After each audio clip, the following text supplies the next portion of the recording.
Po 3 zaporednih porazih je Aluminij v prejšnjih 2 krogih prišel do točke, v gosteh pri Muri in potem še v gosteh pri Celju, kjer so svojo mrežo tudi ohranili nedotaknjeno. Maribor je svojo tekmo v prejšnjem krogu zmagal doma proti Rudarju in tudi tokrat je bil v vlogi favorita na gostovanju v Kidričevem. Prva priložnost tekme že v 5. minuti po podaji Ibrahimija je prišel do priložnosti Berić, vendar Murko je njegov strel uspel obraniti. Že v 19. minuti je Maribor povedel, zadel je Nusmir Fajić, najvišje skočil, bosanski nogometaš po podaji Mitje Vilerja in dosegal še en zadetek v tem drugem delu prvenstva. Aluminij je po zadetku Maribora prišel do svoje prve akcije, 24. minuta in Blodek je poskušal daleč, Handanović pa je žogo uspel izbiti v kot. Potem sumljiva situacija v domačem kazenskem prostoru po podaji Vilerja, naj bi žogo v roko zadela Loznariča, vendar sodniška piščalka se tokrat ni oglasila.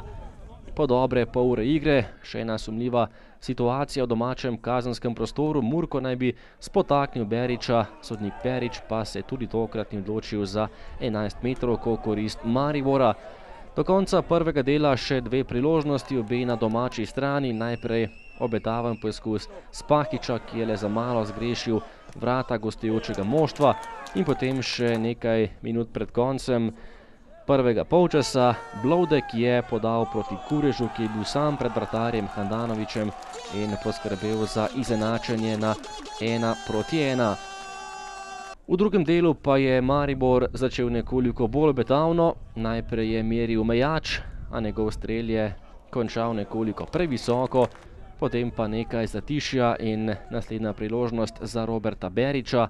Odličen strel, Burko pa je z izjemno parado žogo uspel izbiti v kot. Nato pa je prišla 72. minuta in eden izmed morda ključnih momentov tekme. Nejc Potokar je dobil še drugi rumeni karton in moral z igrišča. Izključen je bil Potokar in z igralcem manj tekmo nadaljeval Maribor.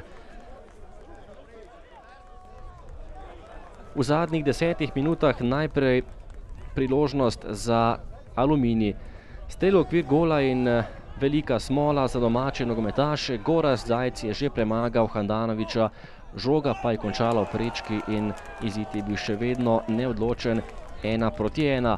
Vijoličasti so napadli, v zaključku tekme pa podaji Cvijanovića in Mevlja z glavo za las zgrešil vrata Murka, nato pa je prišla še 93. minuta. Cvijanović je zadel po podaji Ibrahimija in postavil tudi končni izid v Kidričevem. Aluminij Maribor 1:2.